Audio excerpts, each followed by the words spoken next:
Hey everyone, and welcome back to the AbandonedAtlas YouTube channel, where today I'm going to be counting down my favorite abandoned buildings that have been demolished here in the state of Oklahoma. And if you have any stories or memories about the places I'm going to be talking about, be sure to leave a comment below. Without further ado, let's jump right in with number 10, the Atoka First Presbyterian Church. Now, just from the front of this building, you can really see the architectural design. Those 4 windows and that tower that sits right above the entrance was just something that blew me away when I first saw it. And this building was actually featured on the 2011 list of the most endangered places list of Preservation, Oklahoma. And I had the opportunity to explore this building back in 2012 when there were actually still pews inside. Exploring around the building, there were books still on the shelf. Those beautiful windows let in just a really atmospheric light, and the circular design that was found in the lobby was just really intricate and cool. One of my other favorite features was the wooden staircase that led you down into the basement. Now, this building actually dates back to 1912. This is actually a lone example of a Romanesque revival-style church in Atoka County. This particular church is further enhanced by characteristics associated with the arts and crafts style that emerged from the first part of the 20th century. And it was thriving and growing through the 1930s. But by 1962, the church counted only 46 members. Similarly to many churches around the state, the drop in membership combined with the most maintaining of the structure led to the church closing its doors permanently in the 1990s. Now, according to the Preservation Oklahoma website and entry, there was a hope to revive the church and restore it, but unfortunately those plans fell through because there was a comment on our website that said it was demolished after I had visited in 2015. So unfortunately, this beautifully historic building has been left to the elements, but thankfully that we were able to get some pictures, and if you have any memories there, be sure to leave a comment below. Number 9, the abandoned highway section of I-40 in Crosstown, Oklahoma City. Now, a lot of people know that Oklahoma City has 3 major highways that go right through the middle of it. I-44, I-40, and I-35, all taking you north and south, east and west, up through Tulsa and into Missouri. So to Oklahoma City, it is imperative that traffic moves smoothly and fast through the downtown. Now, when Interstate 40 was originally built in the 60s, there was about a 4-mile stretch that went right through downtown Oklahoma City called Crosstown. Now, this particular section of the interstate was built up on a series of bridges and required constant maintenance. So one of the great things that Oklahoma City did was to build the new Crosstown that goes 5 blocks east of where the old Crosstown was.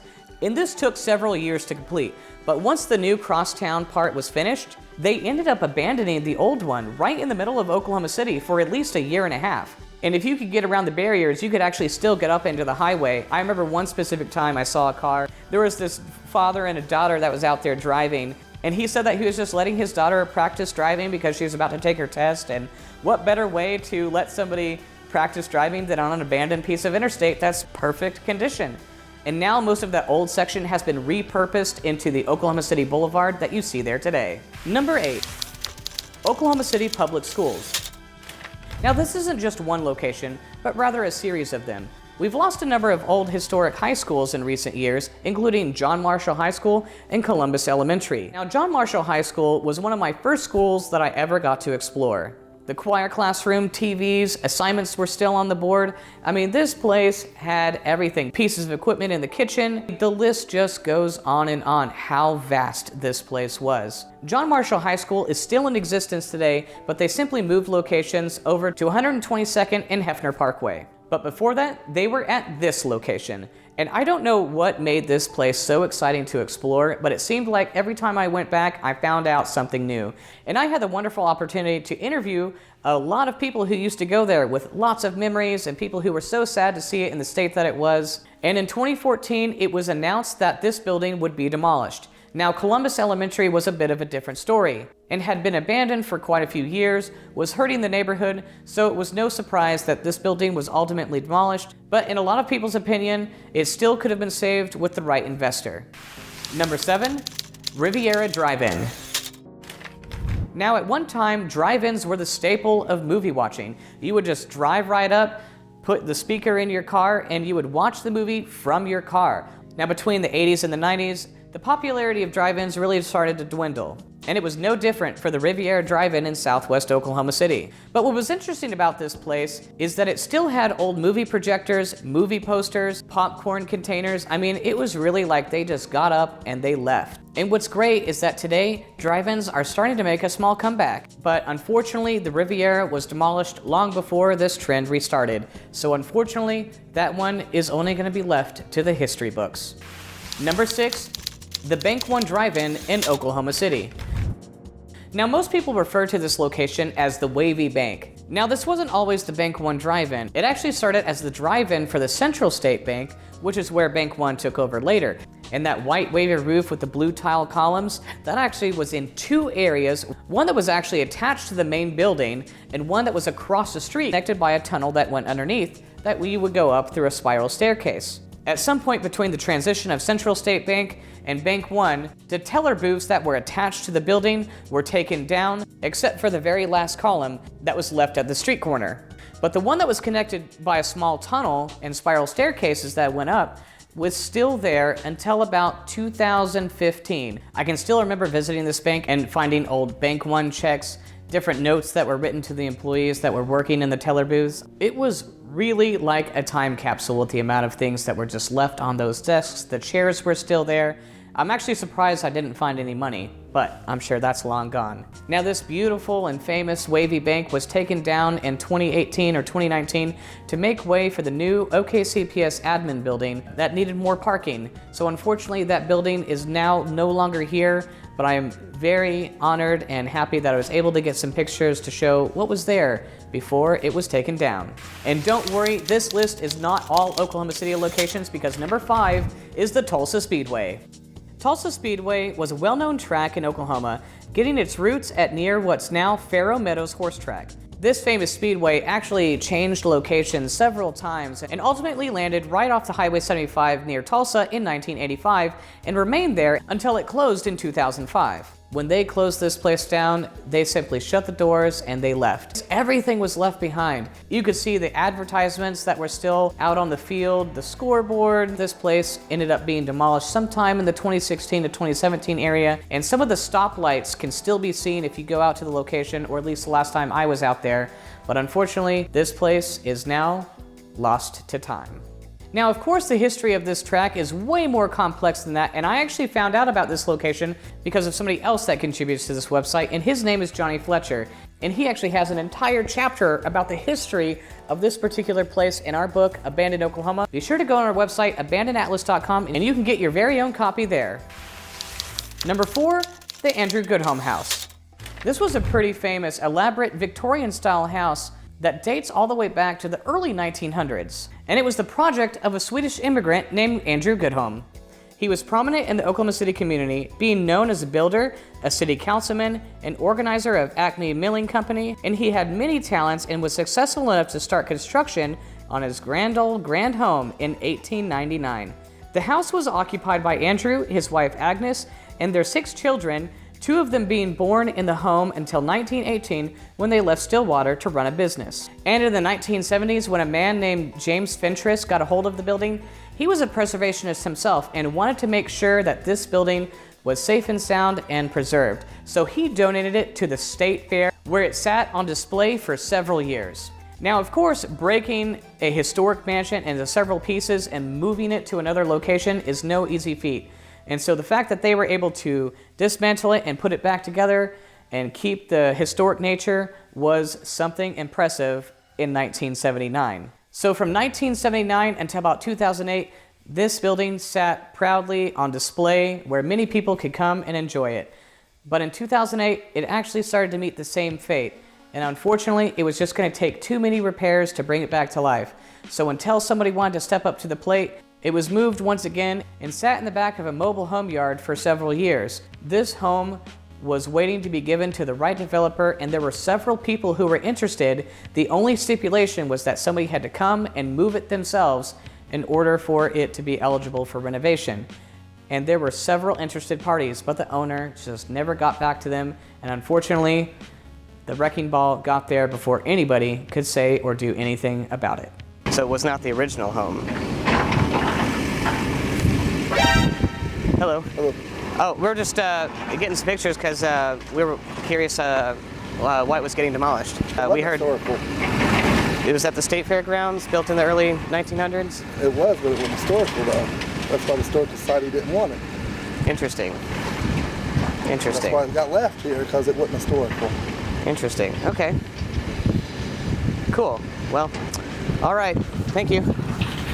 And if you do want to learn more about that building, we do have an article on it, AbandonedOK.com. The link is in the description. Number 3, Townley's Dairy.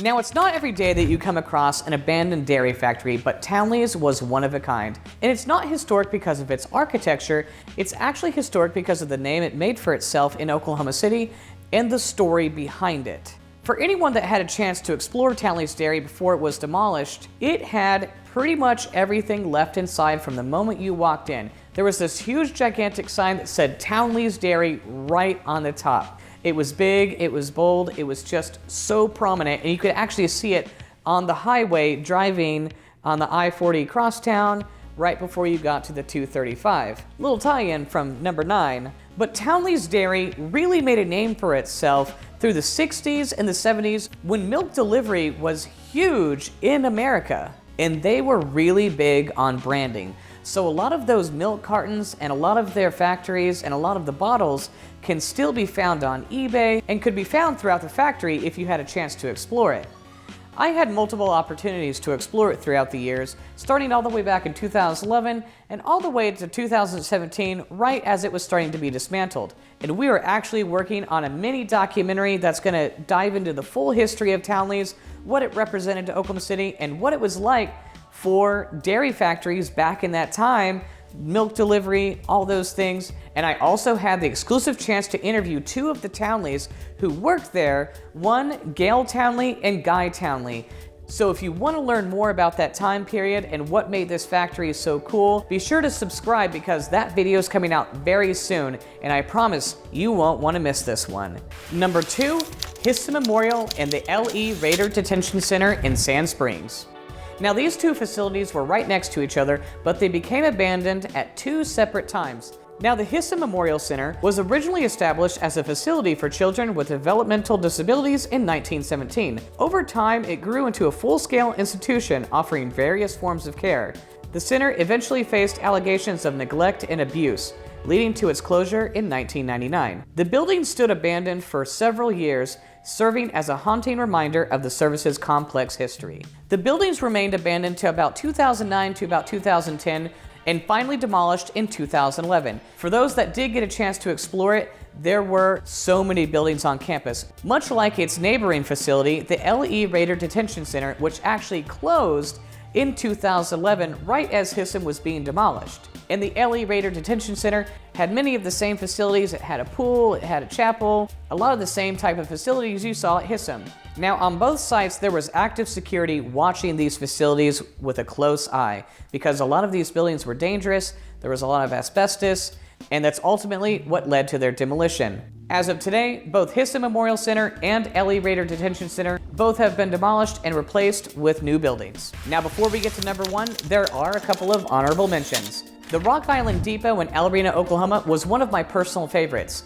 It was this huge open warehouse that was a facility where trains would be brought in for maintenance. I can't express the sheer size of this place. And it was so interesting because there were these pools of green sludge that were under the train tracks in some areas, and there were tools everywhere. There was even a place where employees would be clocking in and out. One of my favorite things to do was just walk around and feel the wind, but unfortunately that place was demolished somewhere in the 2015 to 2016 area. There are a lot of videos that are going to be coming out very soon, more micro documentaries, and a lot of exploration videos. So if you haven't already subscribed, be sure to click that subscribe button because you won't want to miss the upcoming content we have. So, without further ado, let's get into number 1. The First Christian Church in Oklahoma City, otherwise known as the Egg Church. Although this particular building was not abandoned for a very long time, it definitely stands as a testament to architecture here in Oklahoma City. This masterpiece of a building was built in 1956 and was placed on the National Register of Historic Places on March 14th, 2011. One of the coolest things that we found while digging into the research of this building was that the first design of this building wasn't what you see today. In working with architects, the first design took on an international style of architecture, and in the second design, it had more of a triangular, very prismatic shape. Looking at it, it even kind of reminds me of the main building from Jurassic Park. Now, the history of this church is so complex and vast. It had a jewel box theater, it had an outdoor amphitheater. The congregation kept growing and growing and growing until about the 90s, but like many similarly sized churches, congregations started to dwindle over time.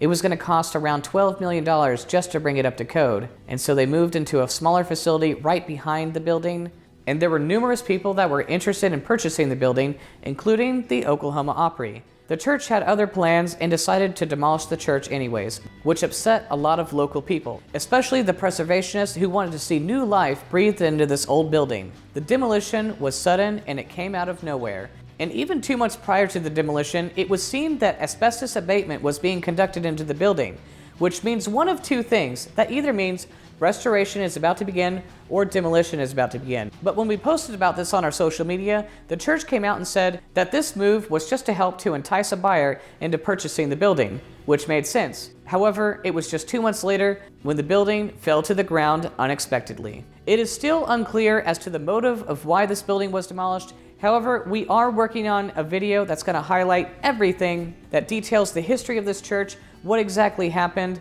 and even detail an item that was rescued from this building and repurposed into something new. So not to reiterate, but be sure to subscribe if you want to see more content like this and see that video when it does come out, because I guarantee you, you won't want to miss that one either. We here at the Abandoned Atlas Foundation are always saying just because a building is abandoned doesn't mean it's the end of the story. But unfortunately, for all the buildings listed in this video, they have all been demolished, but their story can live on through our website, through the pictures we take, through the video that we've captured, and the interviews we've gotten with so many people that help tell the story. So until the next video, keep exploring.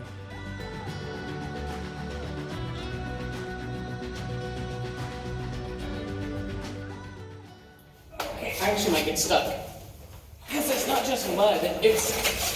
Like, you'll sink in there.